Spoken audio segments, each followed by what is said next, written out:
The time of spring has come again. The weather is getting warmer, the flowers are blooming again, and those annoying flies are out of hibernation. Recently, I've noticed that experiencing games is better when playing them in the season that they're set in. I first noticed this in Mario & Luigi Dream Team, where I generally enjoyed the game more on a long summer vacation than I did playing it any other time before. This is because both Mario and Luigi go on a summer vacation in the game, and do your average Mario adventure. I don't know, there's no science or theory behind it, it's just something I noticed. So why not give you guys some games that are best played in the spring?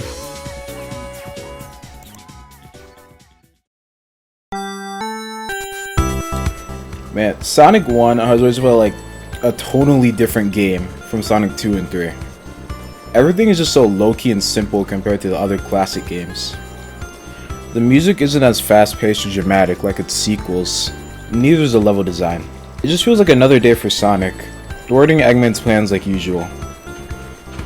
But why is this game spring? It's got Spring Yard Zone in it.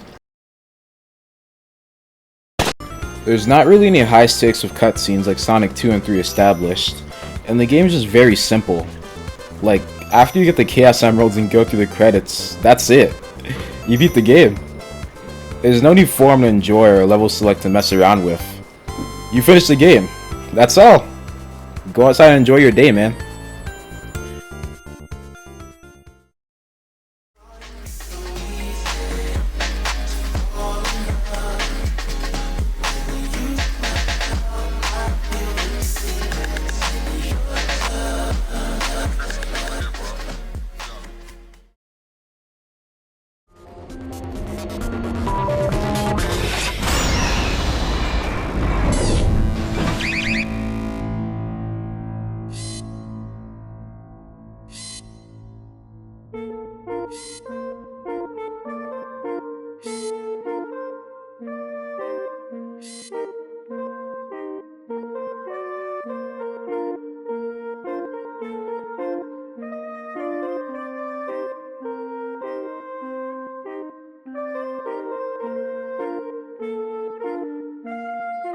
Okay. Hear me out.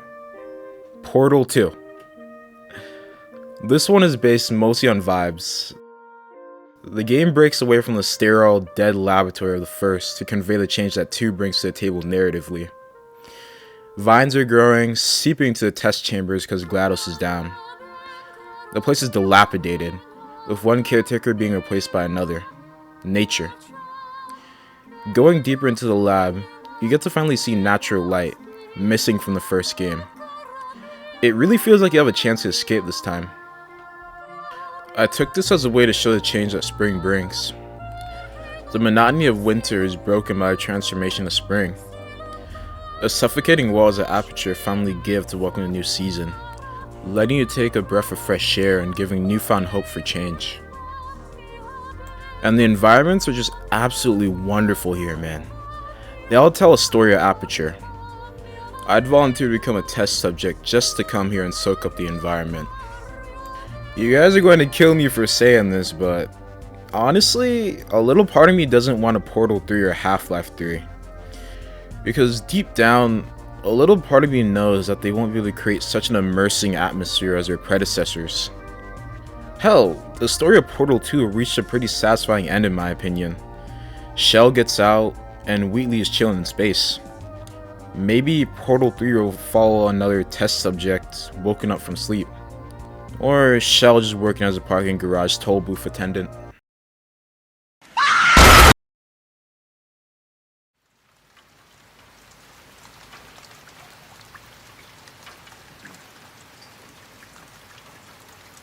I have always loved the rain. It brings me such relaxation. My mom thinks I'm crazy. She thought the rain was just sad and gloomy. In a way, she's right. Rain in video games is commonly used as a way to convey sadness, depression, and loss. Notably, Silent Hill 2 Remake adds rain. Among other things, I feel like this addition belongs right at home in the game. Something that felt missing from my playthrough of the original was just some rain. James Sunderland is suffering through the loss of his wife, and the town reflects that through its dreary fog, moody colors, and music.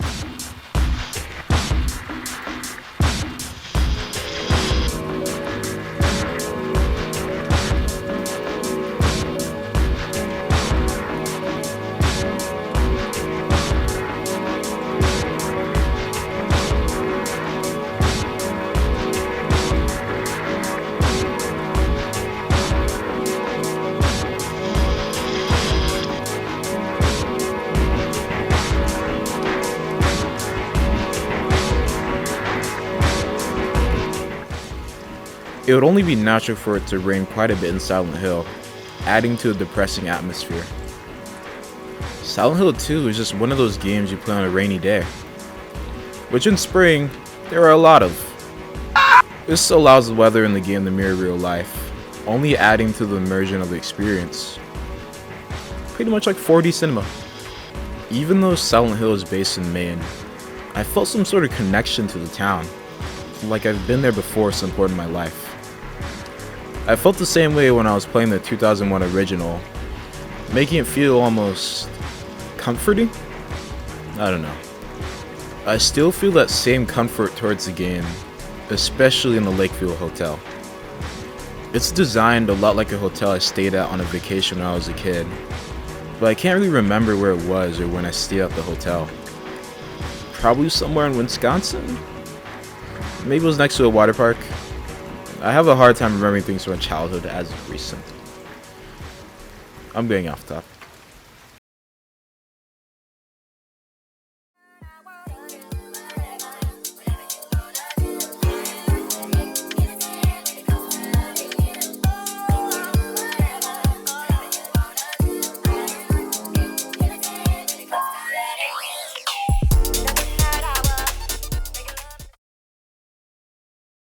I haven't finished Nier Automata yet because fuck you, Xbox.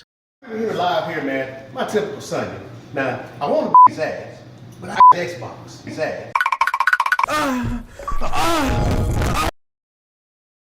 But from what I played, there's a heavy visual theme of nature taking back the Earth, like in Portal 2. In the ruins of the city, vines overtake the endless highways of the past. Buildings that were once skyscrapers are barren and stripped down from years of neglect, left to be a playground for Mother Nature. This also lines up with the story, I think. It's been like 4 years since I played this game. Yeah, okay. Since humans have left to the moon because they were getting attacked by aliens, this has left machines and androids to duke it out on Earth. So yeah, all I'm hearing is that this is basically an allegory for late-stage capitalism and we should like lynch Elon Musk and Donald Trump. But really, I love the ruins in this game. Pretty much any game with lots of green in it, I'm going to be a fan of. I think my favorite area in the game is Pascal's village. It's pretty much a glorified treehouse, which I'm also a fan of. It's inhabited by machines who are actually friendly to 2B and 9S. Man, I love all these guys. It was such humble and cozy homes. It was such a nice break just to be able to chill and take in the surroundings after beating a hard boss.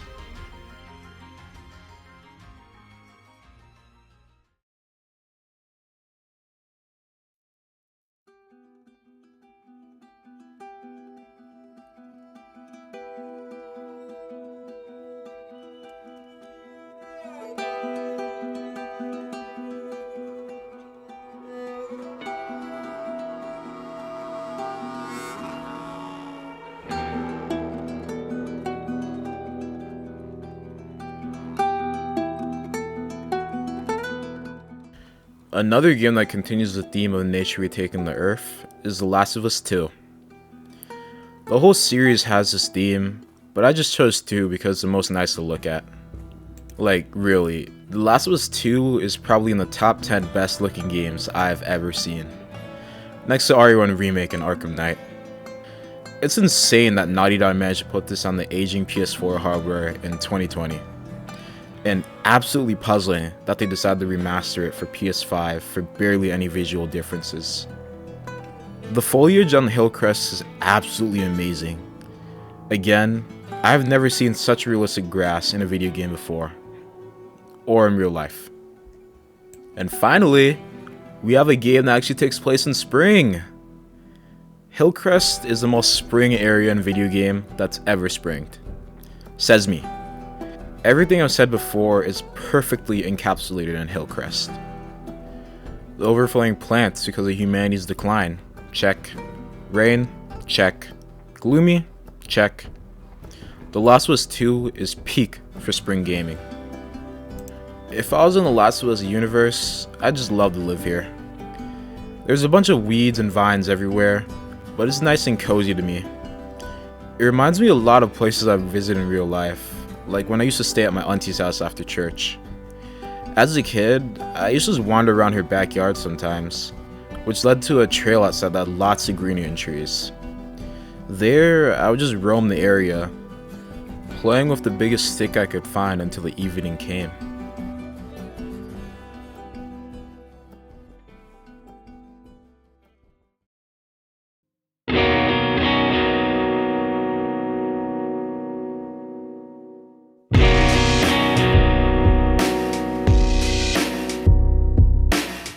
It's memories like these that make me love the medium of video games even more. The way that places can be captured so authentically while being interactive, fully letting you soak in all of its details, is magical. Especially now, the worlds and locations we explore in video games are as intricate and detailed as ever. It gets to a point of familiarity where these locales can be considered a home away from home. A place you can go that's always unchanged and not affected by what's going on in the real world. A source of comfort. I felt this the most when I played Katamari Damacy. I didn't expect to feel the overwhelming nostalgia of my younger years just by playing this game. It was kind of an impulse buy at $8, but I was so glad I made that purchase. A lot of this game feels really childlike in art style, level design, and music. Thinking about it, the premise of Katamari would be something I'd make up in my head while goofing off in class. A little guy rolling around little objects into a ball to roll bigger objects. Class. For this one, I can't really explain how it's related to spring.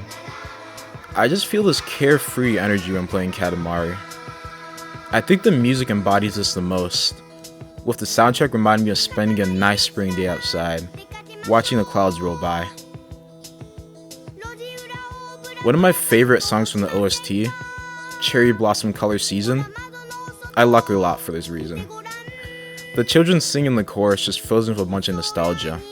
The violin at the end of the song really tugs at my heartstrings too.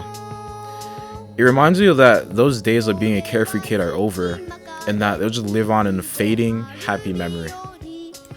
The visuals reflect this, with mundane, everyday settings like a house, neighborhood, or a city just looking like something out of a coloring book. It makes you remember how a kid sees the world, full of wonder and color. This bounced off of me really well. Like, it's not often you see a game so unabashedly kiddie-ish like Katamari. Katamari was probably the most fun I've had in a video game in a while. It was just pure good times. No violence, no drama, no fear. Just spending the afternoon rolling up objects and people in huge balls. So you should go outside and enjoy your spring afternoon after watching this video. Go read a book under the shade of a tree. Sunbathe with a good smoothie in your hand. Have a picnic with friends. That type of thing. Just go outside and enjoy the rest of your day. Thank you.